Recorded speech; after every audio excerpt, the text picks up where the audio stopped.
Hello, everyone, and welcome to Ranked and Reviewed. I am your host, Tomye West, and joining me, as always, is my co-host, Alannis Maximus. New location. This is a work in progress, but I promise I'll make it look better soon. You'd want to. I'm only joking. What's with the trippy shit behind you on the wall? That's space magic. And why the fuck are you so far away from the fucking camera, man? Because I have not organized things that well, but it'll do for now. Look, my stuff. I guess so. Look, my dirty washing. Behold. I guess so. So anyway, we just got back from seeing The Flash. And we've got a lot to say on it, don't we, Alannis? Yes, we do. We indubitably do. I mean, look, what happened with Ezra Miller is a bit unfortunate, before the movie, was made. And I'm not saying that, we should forgive him or whatever, but we're like, we should talk about it, right? I mean, I just realized something. What?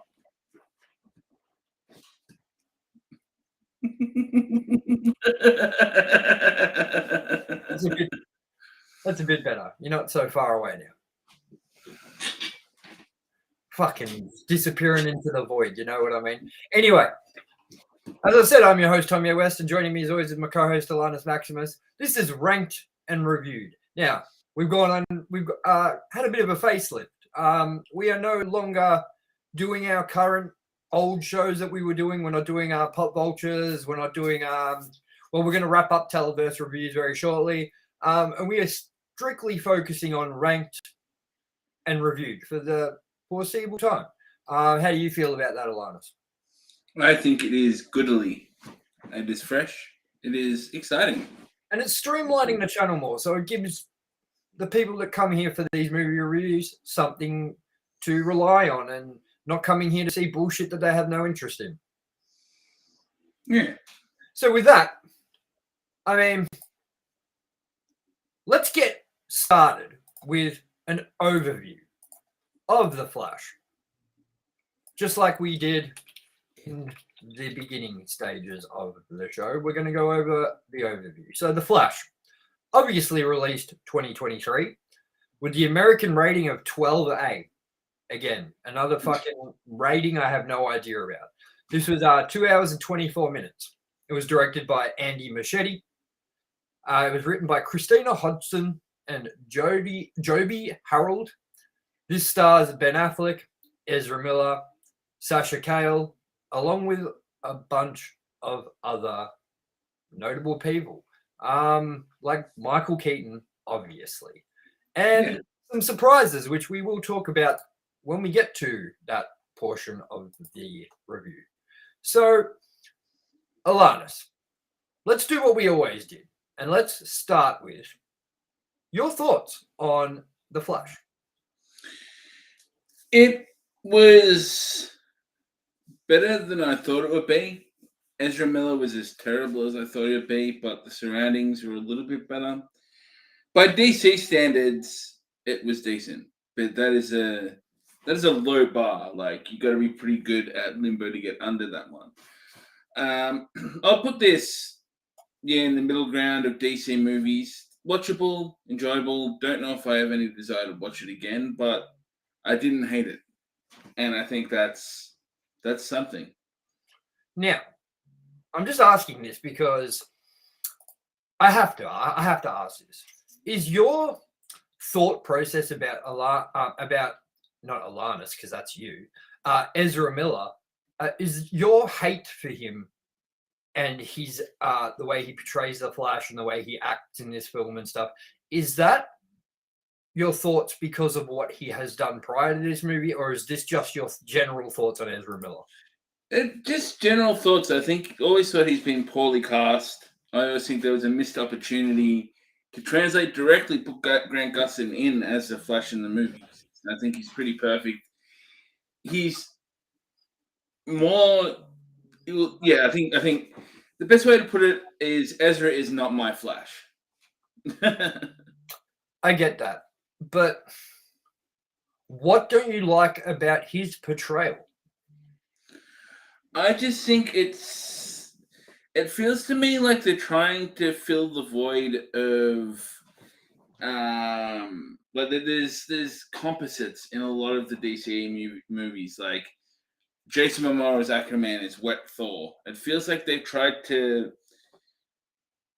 pour the Flash into this angsty youngster mold, like he's almost like the answer to Spider-Man, and I don't think it's the truest depiction of how the character could or should be. To my knowledge, he's never really been that way. Incredibly, he's never been the The one glaring issue that I had with his portrayal, which I actually liked it, I actually enjoyed it.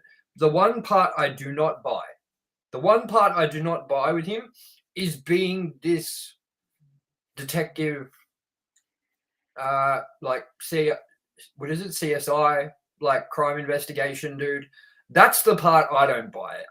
Ezra Miller being his part of being Barry Allen. I buy him being Barry Allen, the person outside of that, and I buy him being the Flash. But I don't buy him being the way he was portrayed in the Flashpoint Paradox or comics related to the Flash, or even any animated or prior live action portrayals of him as that. I don't believe he kind of fits the mold that way. What do you think about that?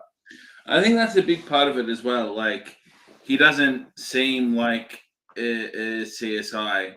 He doesn't, like, he seems like a nerdy little kid. He feels a lot like Peter Parker. Whoa, you just went dark, man. Something has happened. 1 second.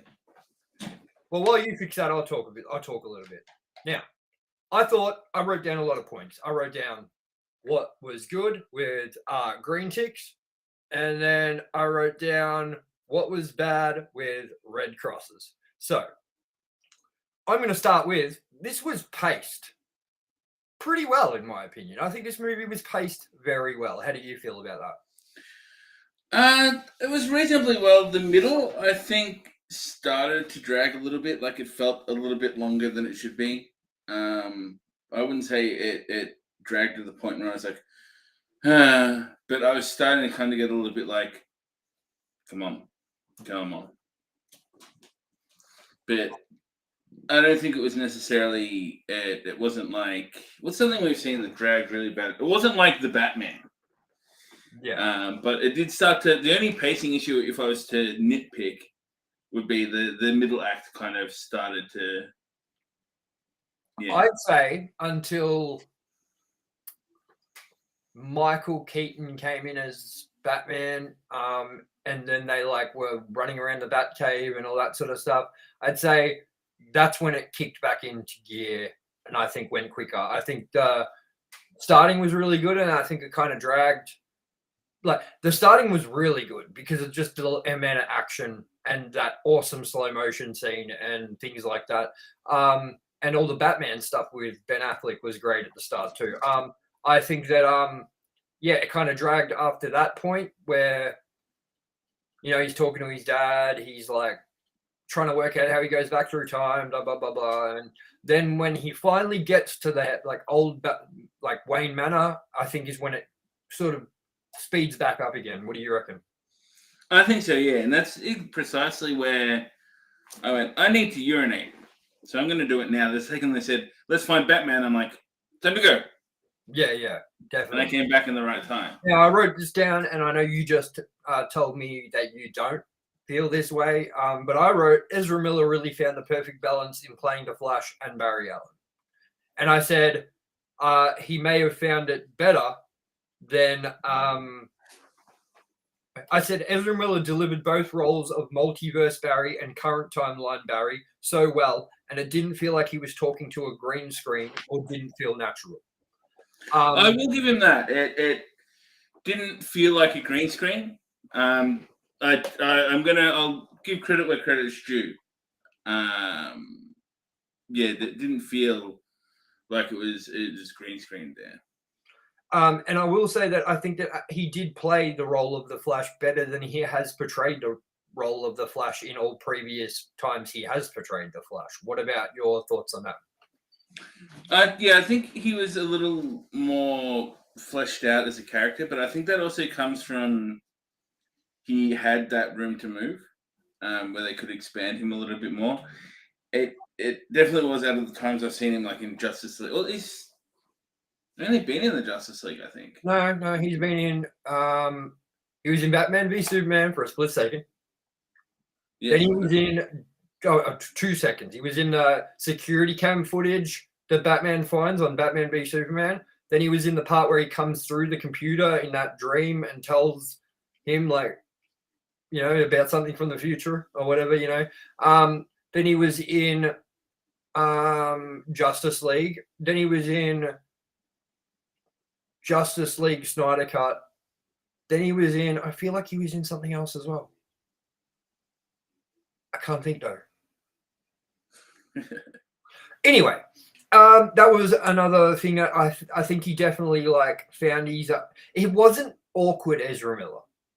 Like, where Ezra Miller is an awkward dude and he seems that way in like genuinely in real life. Like even before he went crazy, he seemed very sort of like inwards rather than an outwards person. And you felt that in the role. And with the Flash, I never felt like the Flash was an inward person. He was always very talkative. He's always very out there. He's always very, very, you know, confident. And I always felt like Ezra Miller was never confident in the role until this full-length feature that we got to watch tonight. I think he definitely found his place in the role, and as much as people don't want him to come back and people have their problems with Ezra Miller, I definitely think that now that you've come this far with it and we've gone and done this movie, I definitely don't think he can go back.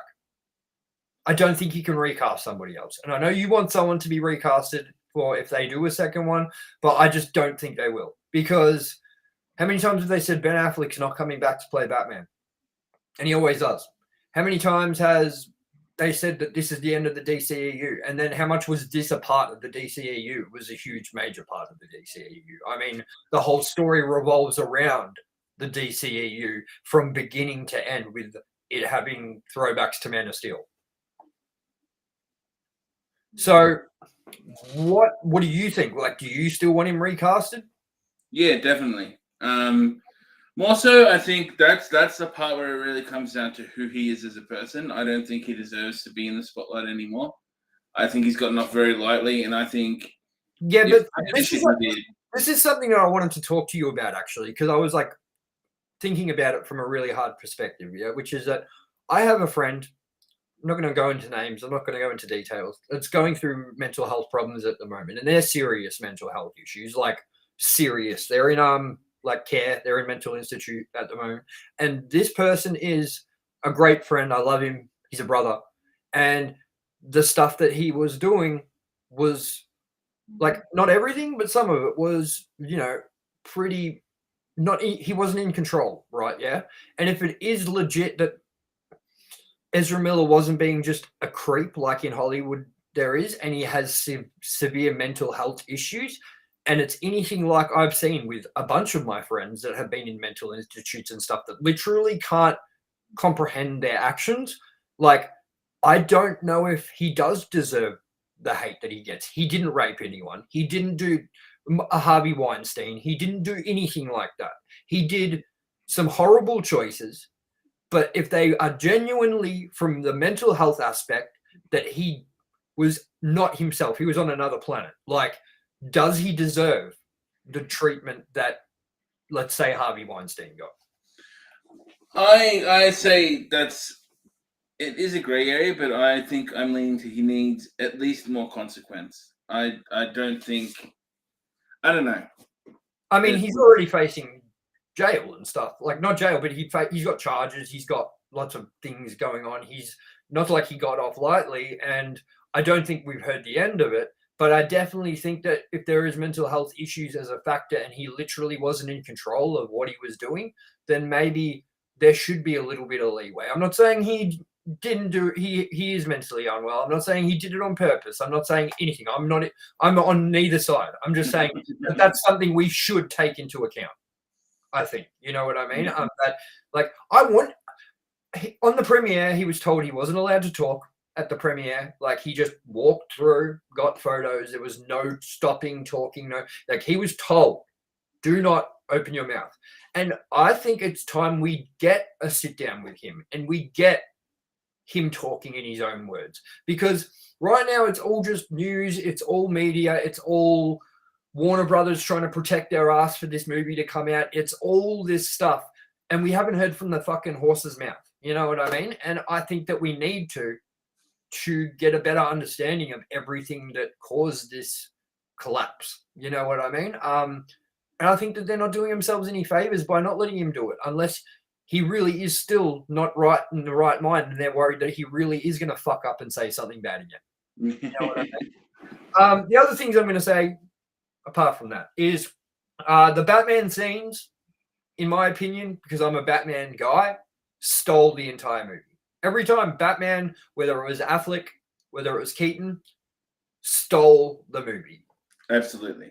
I think that while Ezra Miller was great, while The Flash was done well, while everything around The Flash, like Supergirl, all these things were really good.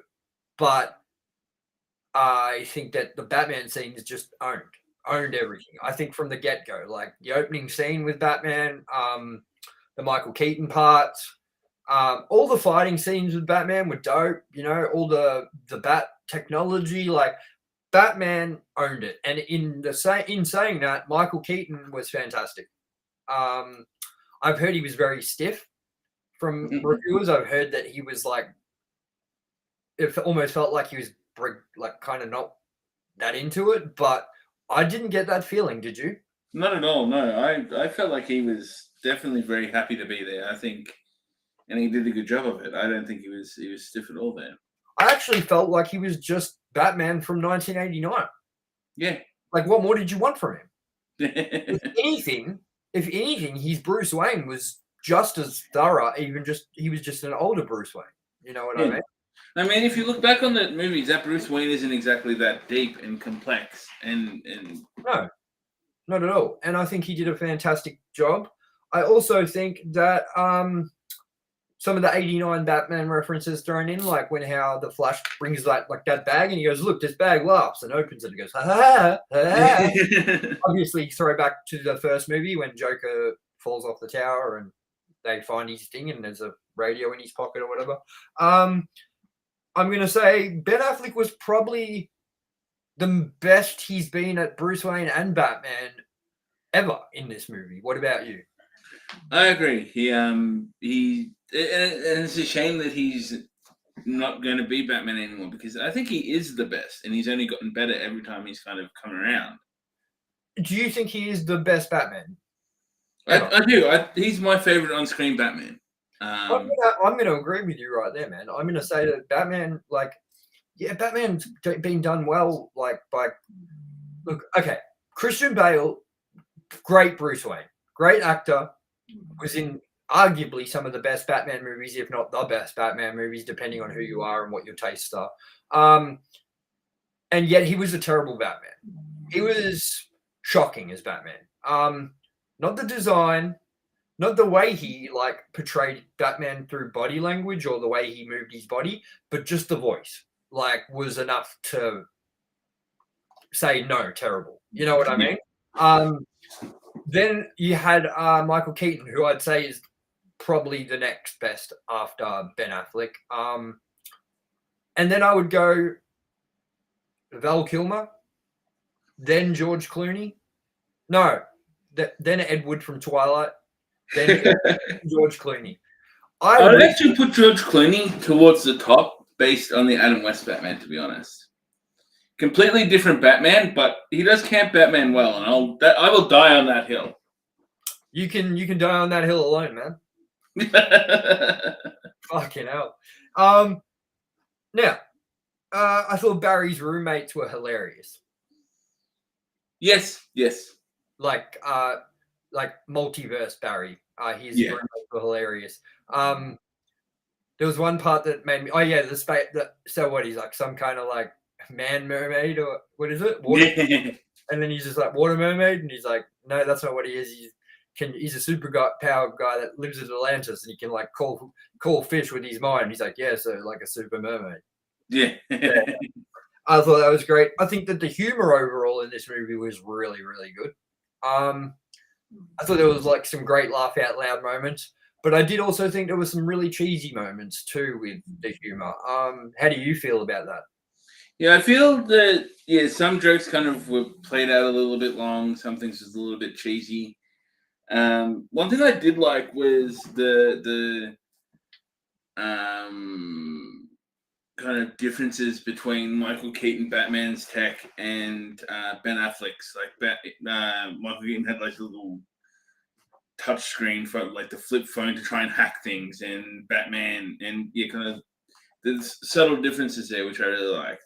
Yeah, definitely. Now I'm going to say a couple more. I'm trying to find a couple more points before we get into full-blown spoiler territory. Did you get the hint that towards the end we were kind of getting like a glimpse into what the Reverse Flash was going to be with that argument between Flash and Flash? Was that sort of what they were hinting at? Because I was trying to work that out. I can explain that. Or is that can you explain that? But we got to save that for spoilers. Is that what you're doing? Okay, cool. I'm looking.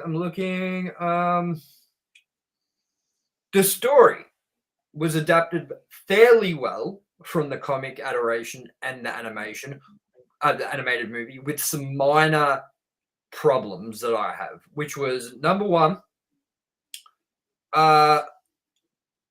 did not change the fact that it was Thomas Wayne instead of Bruce Wayne, like in that comic / animated film. I believe that would have been a way cooler thing to do, was to go through that time and realize that it was actually Bruce and the mum that died that day, and Thomas Wayne is the Batman, just like we got in the movie and the animated movie. Do you agree that that's probably what you were wishing they did as well?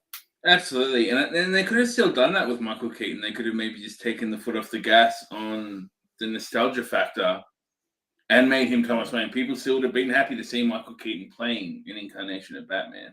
Exactly. And it could have been, because it's a different timeline, that could have been like, you know what I mean? It could have been the same Batman, but Thomas Wayne in a different multiverse. You know what I mean? Like it could have worked. It would have been confusing, but it would have worked. Now, some negatives I'm going to quickly get into before we get into our full spoilers, which is this movie. Why was it not in 3D? Clearly, some of the things were meant to be in 3D. That's what I wrote down here. No 3D, even though the film had several scenes which were clearly meant to utilize the 3D aspect. Now, I looked up today before we went and saw this movie, was this going to be in 3D 4DX? And I'm telling you now that when I saw the result, I was really fucking pissed off, because this movie had been edited, converted, delivered basically to be 3D. Like they literally had converted it. It was done. They were gonna launch it in 3D.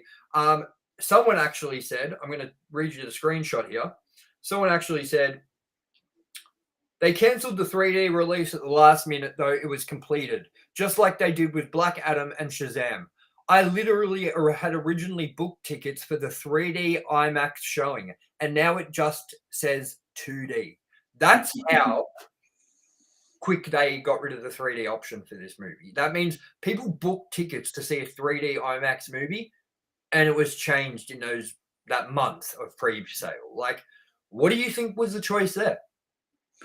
I don't know. Maybe there was something that it just didn't work well outside of the scenes that we got. Like the CG in a lot of it was quite bad, so maybe it didn't translate well. Maybe it emphasized how plastic the CG looked for a lot of the faces and scenes.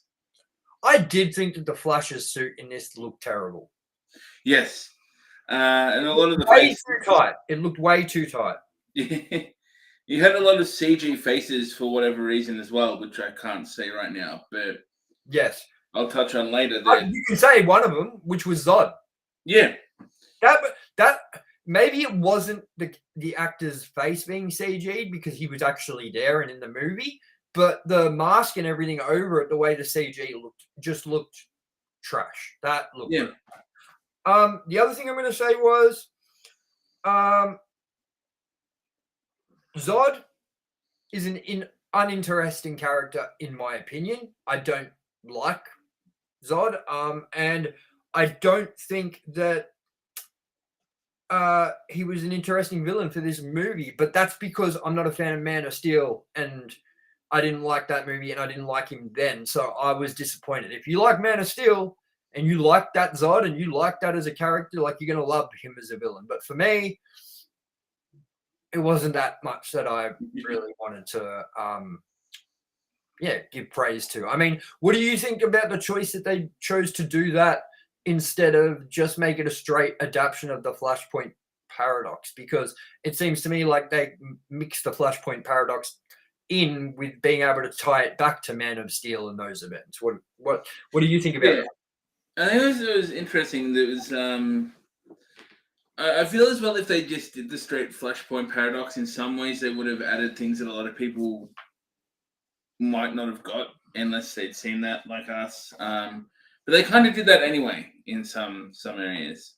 So it was an interesting choice. I think they it feels like it was so it could come full circle. So it kind of all started with Man of Steel, this cinematic universe, and this is kind of, as far as we know, kind of the curtain call on it as well. So yeah, well, I think with that, we can move on to spoilers. Now, we're going to give everyone enough time, and we're going to bring up the spoilers bar right now. Spoilers. If you haven't seen the movie, back off now. Alannis, you got to do the X. This means spoilers are coming in.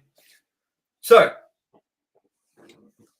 no Christian Bale Batman, which I was disappointed in. no, I could have taken that or left that. I don't like, you know how I feel about Christian Bale. It's just that now we're going into spoiler territory. Like, think about how many Supermans we just saw. Why did we not see more Batmans? Including, although we did get George Clooney, which I was very happy with. We did. We got George Clooney at the end, I know.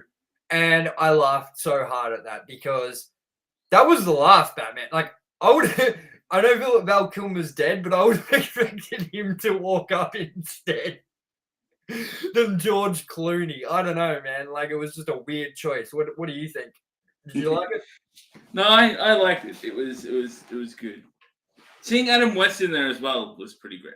He was in there very briefly. You had the Adam West Batman.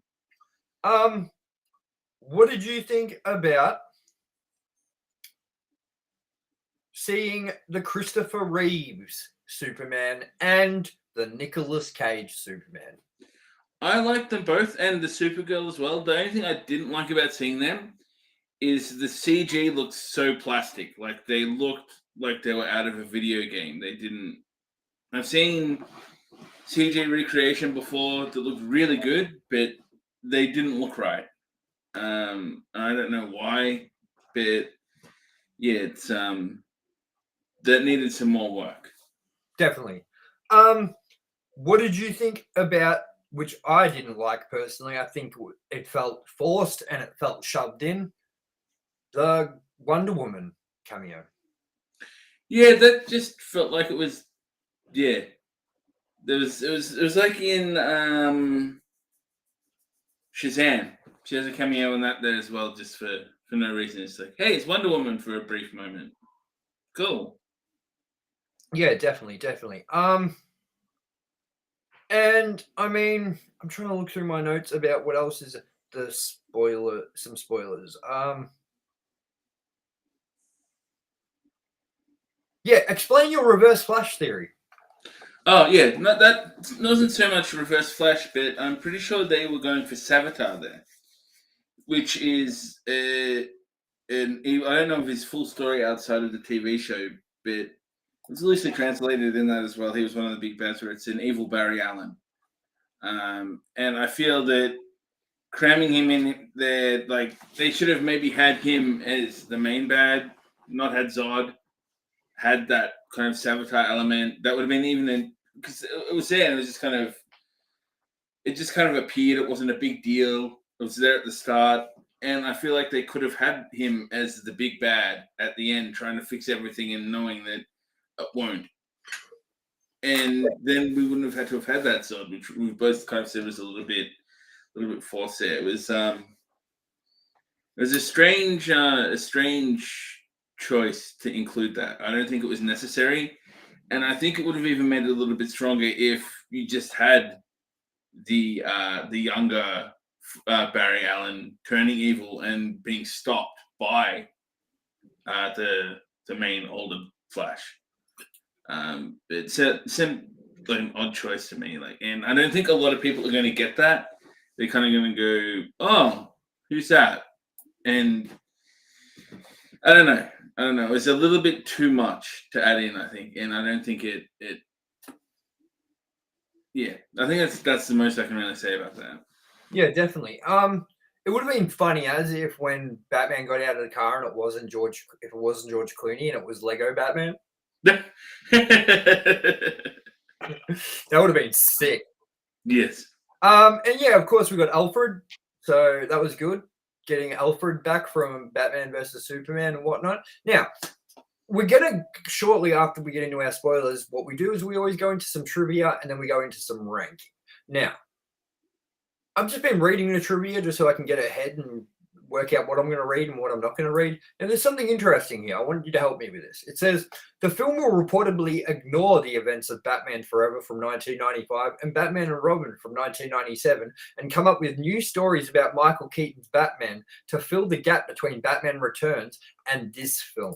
Now, did they do that? No. They didn't at all. The only thing they slightly came close to with that was him saying how he's made Gotham one of the most peaceful, safe places in the world. Yeah. Maybe there's something on the cutting room floor that was talked about, but yeah, that's weird, man. Because it did feel like he just done nothing since. So I don't know, but yeah. My work is done. So like with the play-by-play of the movie, basically like it starts off with the Flash, being the Flash, saving some babies falling out of a hospital, which the baby CG wasn't the best, but it was still a great scene. And then, we find out about how his mum died and how his dad's innocent and blah, blah, blah. And then he gets really mad about the fact that he can't save his dad from prison because the surveillance footage he had from the shopping center wasn't good enough or whatever. So he runs as fast as he could, the fastest he's ever gone, breaks, goes quicker than the speed of light, goes through dimensions and realizes that he could see back in time. Now, my problem with these scenes are that when he was in that ball and then his head comes out and pokes through into different places, it looked horrible. Oh, yeah. The CG looked so bad there. And I thought that the whole way that they portrayed the in-between spaces where you could see everything, and it was like built up like stairs and shit. Yeah. See layers. I felt like that looked really confusing and bad too. What do you think? Absolutely. It looked plasticky as well, I think. Especially how when to his watch face it. comes through, especially when his face comes through into like other universes.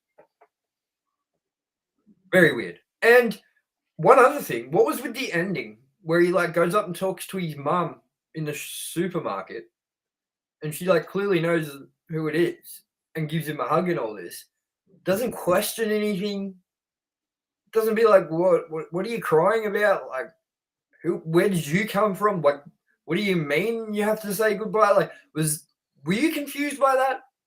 Yeah, it was it yeah. I that's when I kind of started going, Definitely. Now, let's talk a little bit about the 40X. Alannis, what did you feel the 40X brought to this movie's play? lighting was probably the most on point. The lights and things like that. I think it was the most. It wasn't just like random flashes. It was like when he zoomed around, you got flashes of lightning, and when they're in the storm and that, there was a lot more mist and water than I think. Maybe apart from minus the sprays in the face, probably the most water. Probably more than Mario. Like there's a lot of scenes where there's that mist coming through. There's You know what I hated about the 40X in this movie? what? The wind. Too much wind? Too cold. Yeah. Like, dude, it was freezing already. It's a freezing cold night, yeah. And like we're going into a cinema, and like I get that we're gonna get wind and we're gonna get like moments of cool, but you know those moments when he goes into like the blue electricity moment, and it's supposed to be like a cold tone in the movie, so obviously they're gonna give you this cold sort of breeze on you. Like there was so many of those moments where I was like, no, shut that off. Like it's too much. Like I felt like that was the only part of the 40X that was overdone. I think that the movement was great. I think there could have been a little bit more movement, to be honest, with how hectic some of the final scenes were and the big fight, the sort of big climax scene. But I think it was not a bad experience. It wasn't horrible. It wasn't Guardians, where I still think Guardians was almost pointless in 40X. But yeah, anything else you feel about the 40X or? I think those are the main things. The lighting and the water element, I think, was on point. Yeah. Definitely. I mean, we're going to get to it in a minute where we rank this 40X experience compared to our other experiences we've had so far when we get to our ranking of filmed and ranking of experience. But the last thing I'll say about the 40X was that the moments of like, the big chase scenes, the moments where the Flash is running, the big jolt like stops and stuff, like they were accented very well, I think, and were tuned very nicely. And as you said, the lightning, like, because there's a lot of lightning in the Flash, the lightning goes throughout the cinema, and I think that's a really cool addition to it as well, more than, as you said, we've gotten in most previous experiences with 40X. So with that, we're going to get into some trivia on this movie before we get into our rankings. Now, I don't know how much trivia there's going to be, as it's such a new movie compared to when we do our older movies, and some of the trivia are pages long, and there's a lot of funny ones in there. My favorite, just for instance, my favorite bit of trivia that I think we've ever done was on Halloween Resurrection. Yeah, the one after H2O. Resurrection, yeah? Yes. And where it says that on the way up the stairs, he's got like the spiked up hair, but then when he's like up the top of the stairs, it's going it's up the stairs. Like that's one of my favorite pieces of trivia ever. But we're going to go to this trivia. So, Michael Keaton will be 71 at the time of this film's release, making him the oldest actor to play Batman in a live-action film or TV series. The only actors who were older were Adam West, who was 88 when he voiced Batman for the final time in Batman vs. Two-Face in 2017, which was released after his death, and Olan Sool, who was 74 when he voiced Batman for the final time in the 7th season of Super Friends in 1973.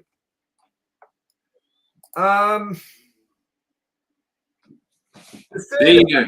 The third adaptation based on the Flashpoint storyline after the Justice League The Flashpoint Paradox, and then season 3 of The Flash. I didn't know that. They didn't do it that well. No? The series. No. This is Andy Muschietti, who is the director. This is his first non-horror movie. His last name is Muschietti, and he does a bunch of horror movies? Yeah, it's Muschietti. Yeah, it's Muschietti. It's Muschietti. Yeah. And yeah, his like last movies were It Chapter 2, It, Mama, his yeah, and he got Welcome to Derry. He's doing the TV series. With his appearance in this film, Ben Affleck will have played the role of Bruce Wayne / Batman 4 times in live-action films, more than any other actor. Although he's the only Batman never to have a standalone movie. What a shame, man! You know, Give him one. Give him one. Remember he was writing one at one point, like set to like helm one. Yeah. They should have done that, man. I don't know.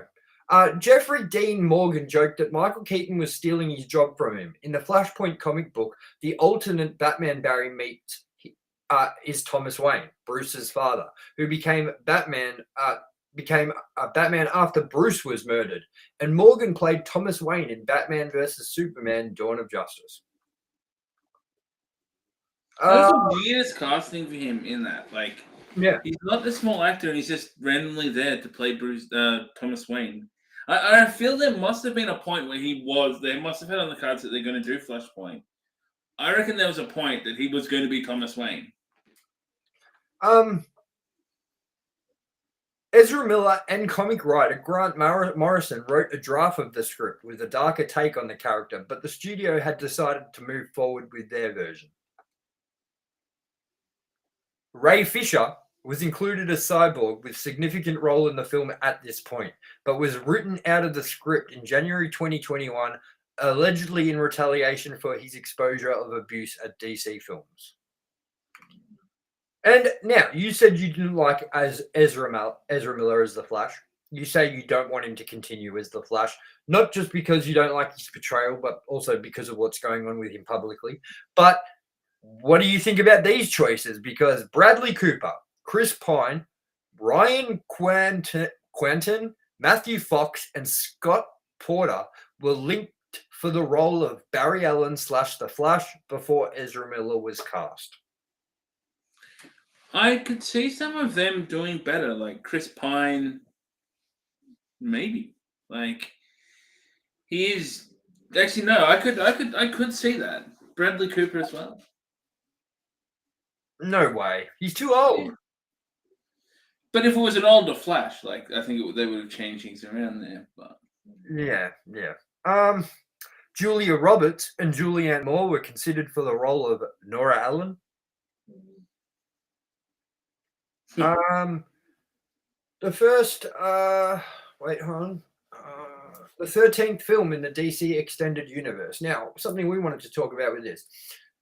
The DC Extended Universe needs to, DC are better at doing single movies or trilogies like The Dark Knight Rises, the Dark Knight trilogy, or singular movies, or even if we would have gotten a continuation of Batman Returns with Michael Keaton in Batman Forever and continuing on and making it like that. I don't believe that DC should be following the Marvel sort of slate and trying to tie every movie together, because I just don't think it works as well, because they haven't had as long to set it up and those things. So to me, this is, does Aquaman 2 count then?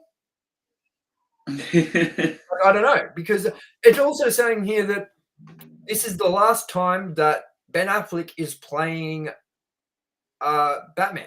but we've already had confirmation that he's in Aquaman, isn't he? I'm sure I've read that. And I'm sure, unless I heard, maybe they removed him. I'm going to look it up because I know for a fact that he was like slated to be in Aquaman 2. And yeah, it just seems weird to me that they're saying he's not going to come back as Batman, but like I thought he was in that. I know it was filmed before and blah blah blah. No, it still says in Aquaman and the Lost Kingdom, Jason Momoa, Ben Affleck, Patrick Wilson. So he is back, but it doesn't. Wait, hold on. Let me see. Ben Affleck.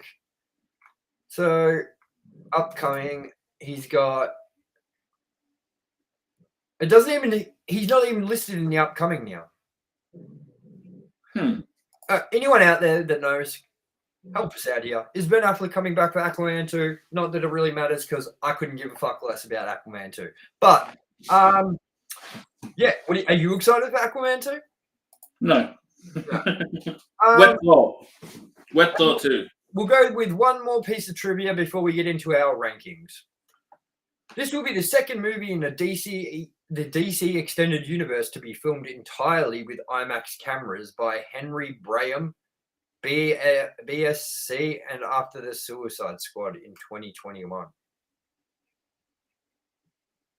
That's it? Yeah. Oh, is there anything cool about anything else? Henry Cavill approved the film, whatever. Nicolas Cage voiced Superman and Teen Titans Go to the Movies. Okay. What a shit trivia thing that was for absolute. That's like no point to that trivia. Anyways, let's get into our ranking, Alannis.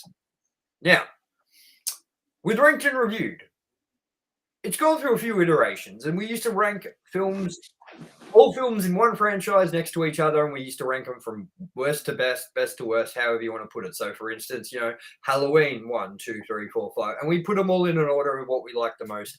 Separate lists, by the way. My own list, Alannis's list. What we've decided to do with Ranked and Reviewed this year is we're going to rank and review the movies throughout the year. And at the end, we're going to have a tally of what we think was the best movie of the year to the worst movie of the year. But with Indiana Jones coming up and with, I'm sure, more Batman movies coming out soon, and I'm sure another Scream movie and things like that, we still will be ranking those movies against the previous ones while we do rank them in the yearly list. So with that, let's get to our rankings, Alannis. Now, first, I'm going to bring up our rankings for the 40X experience and where we place it. And that would be in our overlays right here.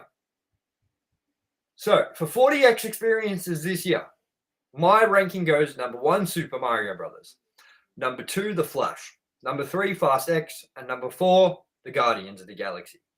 Alannis's is identical. So do I really need to read them out again? Number 1, Super Mario Brothers. Number 2, The Flash, Fast X, and then Guardians. Guardians of the Galaxy was so shit in 40X. It was just so disappointing. Anyways, let's get into our ranking of movies so far this year. And the list goes a little like this. My list goes number 1, the Super Mario Brothers movie. Number 2, Scream 6.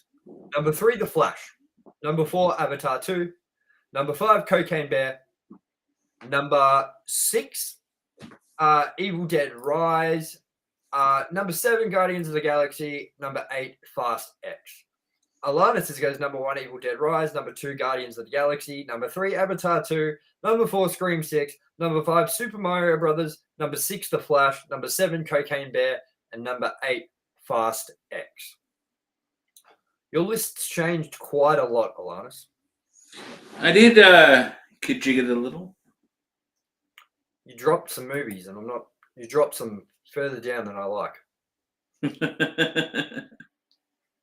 Oh, man. So what? Wow. Okay. Fair enough. I'm not going to say anymore. So everyone, okay, the last thing we'd like to do is let's give this movie a ranking out of 5. Alannis, what do you give The Flash out of 5 stars? I'm going to say overall, as a movie, 2.5. as a DCEU movie, 3.5. I'm going to give it a 4. A 4 out of 5. I definitely think you should go see it. Whether you're or not, if you just want to see it for Batman, the Batman stuff like that, it's so worth seeing for Batman. The 40X experience, yes, it's definitely worth seeing in 40X. A little bit taken away from it from the fact that it's not 3D, but it's still a worthy experience. One little thing I wanted to bring up was there was a few little things that happened in the movie that sort of imitated Ezra Miller's troubles, which was that he stole alcohol from someone's house, just like he did in real life. And then the other one was, there was a few lines that, really imitated some, and that didn't sit well, I would say, as well as they would have if there hadn't been much controversy. Like the line about him, like, I don't know about sex, I've never, you know what I mean? And just like things like, where he's like, my dick. And you're just like, as soon as Ezra Miller talks like that, you think about, oh, he punched someone in the head in Hawaii. You know what I mean? Yeah. Like, but look, that's the last thing I'm going to say before we end this episode. We loved it. Well, I loved it. Alannis thought it was okay. Whether you like Ezra Miller's history with the law, whether you like Ezra Miller at all, whether you don't like him, I think you should separate this movie from Ezra Miller and go support everyone else that had something to do with this movie. I mean, think about every other actor like Michael Keaton. And we're not going to do the spoiler thing again, but because the spoiler bar is not up, and if people are just joining us or whatever, I don't want them to have it ruined. But like, we had some great roles. We had some great people come in. We had a lot of people who worked hard on this movie, and I don't want the movie to suffer because of poor choices made by Ezra Miller. And I think that people should give the movie a chance if they can separate the artist from the art. If you can't, fair enough. I'm not going to hold it against you. No one is. You have the right to feel that way. Is there anything you'd like to say on that, Alannis? Not really. Fair enough. Next week, I believe it's next week. Yes. Next week we are coming with Transformers to you.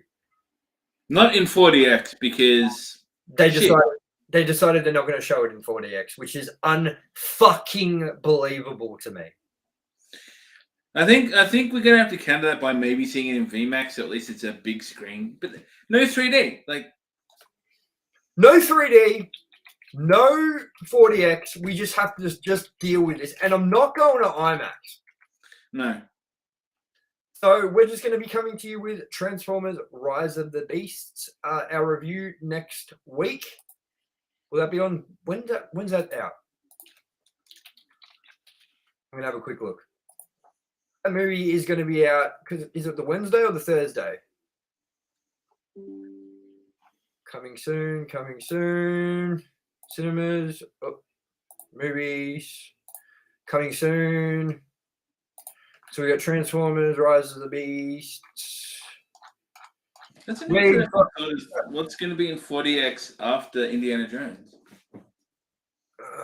That's an interesting thing. So we're going to get Marvels. That'll be 40X.